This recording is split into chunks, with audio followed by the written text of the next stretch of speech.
ఒక్క మొగుడున్న నీకు రోజుకొక రంకు మొగుడుతో పడుకోవటం కష్టంగా లేదా? మొదట్లో వద్దు సార్, నా పొట్ట కొట్టకండి. ఇప్పుడే నేను బయట నుంచి రావడం వలన మీ కంటికి అలా కనిపిస్తున్నాను సార్. మీకు కావాల్సింది హుషారుగా ఉండడమే కదా, అందంగా కనిపించడమేగా. కొంచెం టైం ఇవ్వండి, లోపలికి వెళ్ళి ఇప్పుడే వస్తా. లలితని పంపమంటే తన కొంట్లో బాగలేదని, కొత్త ఫిగర్ కత్తిలాగుందని నిన్ను తీసుకొచ్చి నా కంటగట్టి వెళ్ళిపోయాడు. నిన్ను ఫోటోలో చూసి బాగా టెంప్ట్ అయ్యాను, అందుకే ఓకే అన్నాను.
టైం అవుతుంది, ఇంకా రాలేదేంటి? సర్లే, ఆ బోకర్ గాడికి ఫోన్ చేద్దాం, ఎక్కడుండో తెలిసిద్ది.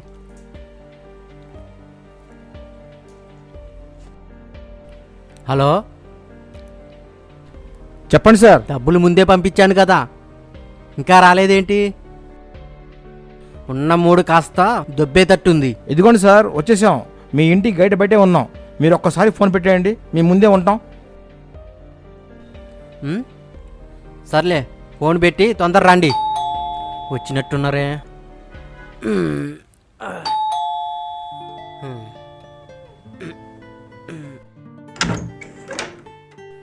ఏంటి ఇంత లేటు? తాగింది మొత్తం దిగేసింది. లేదు సార్, ఫుల్ ట్రాఫిక్ సార్ బయట. సరే సరే, లోపలికి రండి. లోపలికి రమ్మా, అక్కడ కూర్చోండి.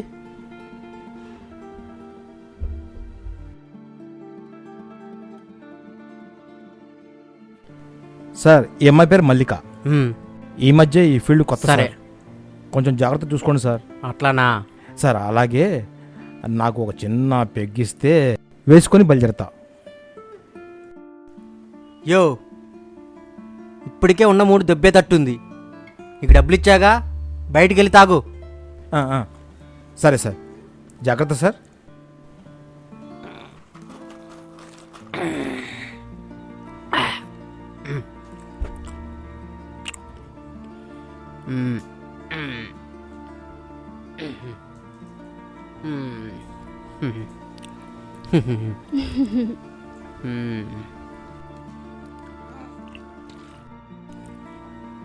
ఏంటి అలా చూస్తున్నావు? నువ్వు కూడా ఒక పెగ్గేయి. సారీ సార్, అలవాట్లేదు. అదేంటి? నాకు అలవాట్లేదండి. నాకు కంపెనీ లేకపోతే మందు ఎక్కదు, మందు ఎక్కకపోతే పని చేయలేను, కిక్కు రాదు బాడీలో. నేను తాగను కానీ కంపెనీ ఇస్తా. సర్లే, ఏం చేస్తాం, ఏదో ఒకటి తగలడు. ఇదిగో కూల్ డ్రింక్.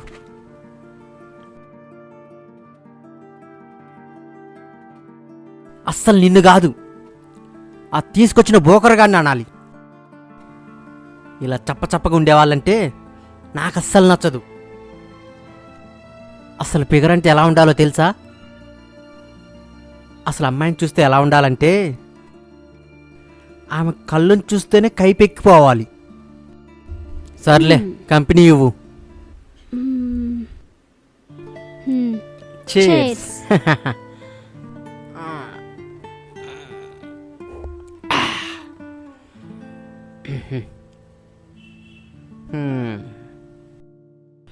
లలితని పంపమంటే తన కొంట్లో బాగలేదని, కొత్త ఫిగర్ కత్తిలాగుందని నిన్ను తీసుకొచ్చి నా కంటగట్టి వెళ్ళిపోయాడు.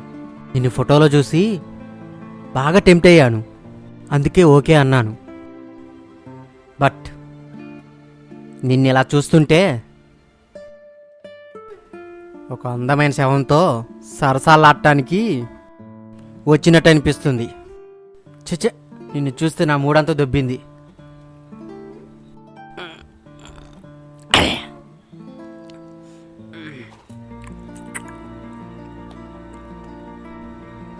నిన్ను చూస్తేనే తెలుస్తుంది ఈ ఫీల్డ్ కొత్త అని.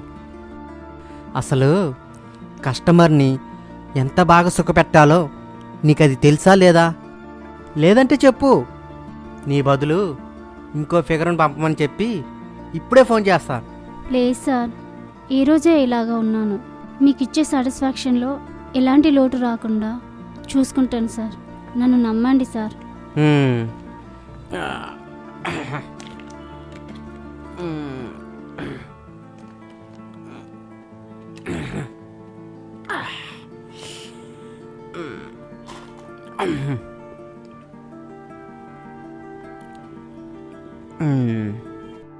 నీకు పోయేదేముంది, నువ్వు అలానే చెప్తావు.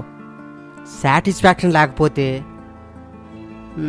నాకే కదా డబ్బులు బొక్క. జస్ట్ 2 గంటల కోసం 20,000 దొబ్బేస్తున్నావు. మళ్ళీ అందులో పావు గంట లేటు. ఆగు, వాడికి ఫోన్ చేస్తాను. వద్దు సార్, నా పొట్ట కొట్టకండి. ఇప్పుడే నేను బయట నుంచి రావడం వలన మీ కంటికి అలా కనిపిస్తున్నాను సార్. మీకు కావాల్సింది హుషారుగా ఉండడమే కదా, అందంగా కనిపించడమేగా. కొంచెం టైం ఇవ్వండి, లోపలికి వెళ్ళి ఇప్పుడే వస్తా.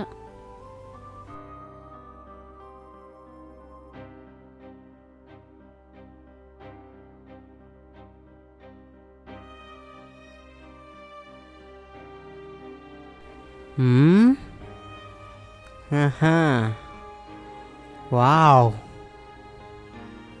Very good.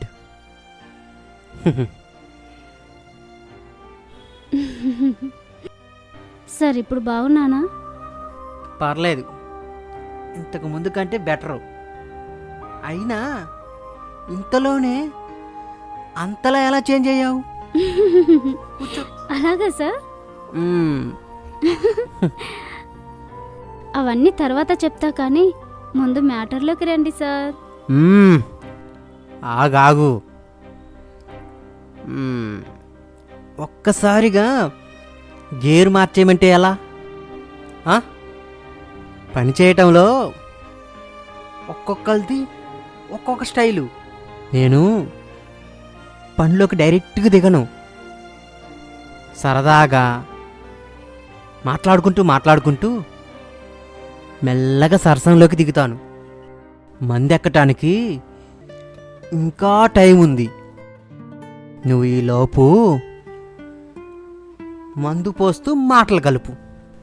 హ్మ్. హ్మ్.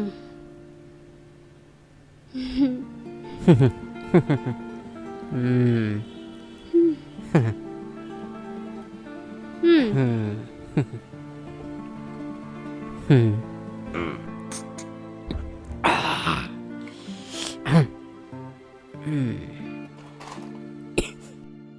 మాట్లాడు ఏదైనా. ఏం మాట్లాడాలి సార్? ఏదో ఒకటి. సరే, నీ విషయం గురించి చెప్పు. అసలు అంత తొందరగా ఎలా మూడొచ్చిద్దో, నువ్వు ఎలా మార్చుకున్నావో దాని గురించి చెప్పు. ఆ విషయం వదిలేండి సార్, అవన్నీ తర్వాత చెప్తాను. లేదు, నాకు ఇప్పుడే చెప్పాలి. అరే, నిన్ను చెప్పమన్నాను కదా. నేను నీ కస్టమర్ని. నేనేం చెప్తే అది చెయ్యాలి నువ్వు.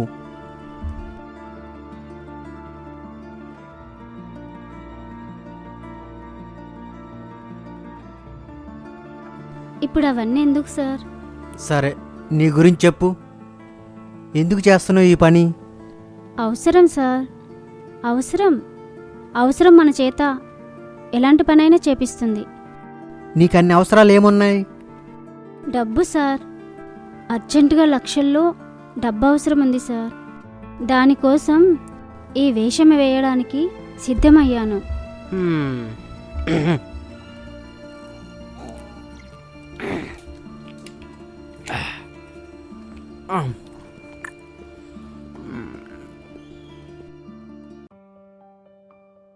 మా కష్టాలు ఎప్పుడూ ఉండేవే. దేవుడు ఎలా నడిపిస్తే అలా. అనవసరంగా మీ మూడు పాడు చేసుకోవద్దు. పర్వాలేదులే, చెప్పు. అసలు ఈ వృత్తిలోకి ఎందుకు వచ్చావు? అనుకోకుండా మంచాన పడ్డ మొగుడు, దానికి తోడు అకస్మాత్తుగా గుండె బలహీనపడిన కూతురు. ఒక్కసారిగా నా జీవితం చీకటిమయమైంది. ఆపరేషన్ చేయాలంటే లక్షలు కావాలన్నారు డాక్టర్లు. ఒక్కసారిగా ఏం చేయాలో అర్థం కాలేదు. నాకా చదువు లేదు, ఉద్యోగం ఎవరిస్తారు?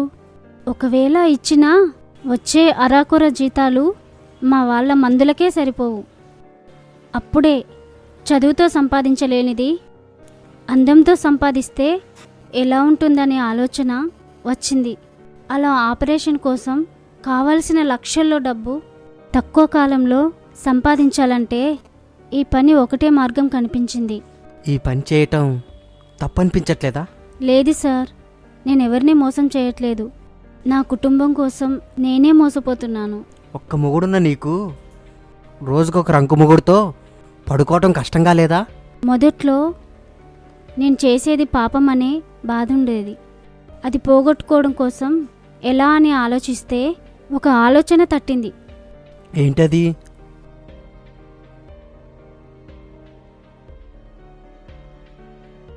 హ్మ్.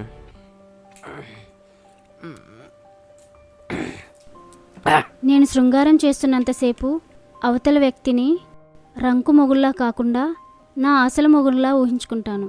అప్పుడు నాకు తప్పు చేస్తున్నానే బాధ కలగదు. బాగుంది. అంటే ఈరోజు నేను నీకు రంకు మొగుడిని అన్నమాట. గుడ్.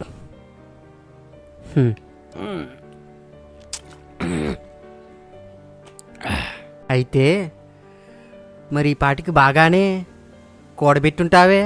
మీకు కనబడేదంతా నిజం కాదు సార్. మీరిచ్చే డబ్బు 4-5 చేతులు మారాక చివరికి పావంతు కూడా నాకు రాదు. అవునా? ఉండు, ఆ బోకర్ గాడికి ఫోన్ చేస్తాను. వద్దు సార్, చేయకండి. మీరెప్పుడో నెల రోజులకు ఒకసారి వచ్చి వెళ్తారు, కానీ వాళ్ళతో నాకు రోజూ అవసరం ఉంటుంది. అయినా కూడా ఈ మాత్రం డబ్బు బయట ఏ పని చేసినా రాదు. అందుకే అవన్నీ తెలిసినా ఎదురు మాట్లాడకుండా గడిపేస్తున్నాను. అవును, నువ్వు చెప్పింది నిజమే. ఎవరిని మోసం చేయకుండా ఎలా బతికినా పర్లేదు. నాకు నీ కథ విన్నాక నీ మీదే కాదు, మొత్తం వేశ్యల మీద ఉన్న చిన్న చూపు తగ్గింది. వెళ్ళి బట్టలు మార్చుకోనరా. అదేంటి సార్, అసలు పని ఇంకా కాలేదు కదా? నువ్వెంత అందంగా ఉన్నా నిన్ను చూస్తుంటే ఇప్పుడు నాకు ఆ ఆలోచన రావట్లేదు. ఇంకా ఎక్కువ ఆలోచించకుండా నువ్వు వెళ్ళి డ్రెస్ మార్చుకోనరా. పర్వాలేదు సార్, నేను ఇలాగే వెళ్తాను.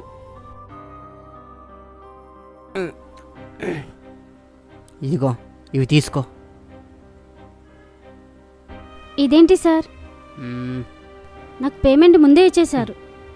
ఈ డబ్బు నీ కూతురు వైద్యానికి వాడుకో. ఒక్క విషయం గుర్తుపెట్టుకో, సంపాదన బాగా వస్తుందని ఈ మురికి కుంపట్లో ఎక్కువ కాలం ఉండిపోకు. నీ అవసరాలన్నీ తీరిపోయాక ఏదైనా గౌరవమైన పని చేసి బతుకు. లేకపోతే నిన్ను చూసి నీ కూతురు కూడా నీలాగే తయారైద్ది.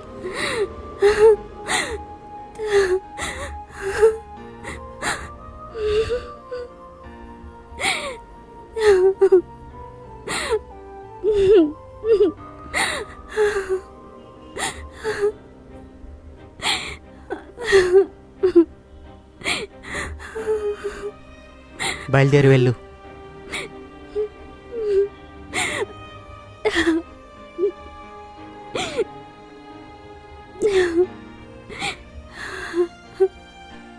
సార్, నేను ఇంతకాలం మగాళ్ళలో మృగాన్ని చూశాను సార్, కానీ మొదటిసారిగా మీలో ఒక మనిషిని చూస్తున్నాను సార్.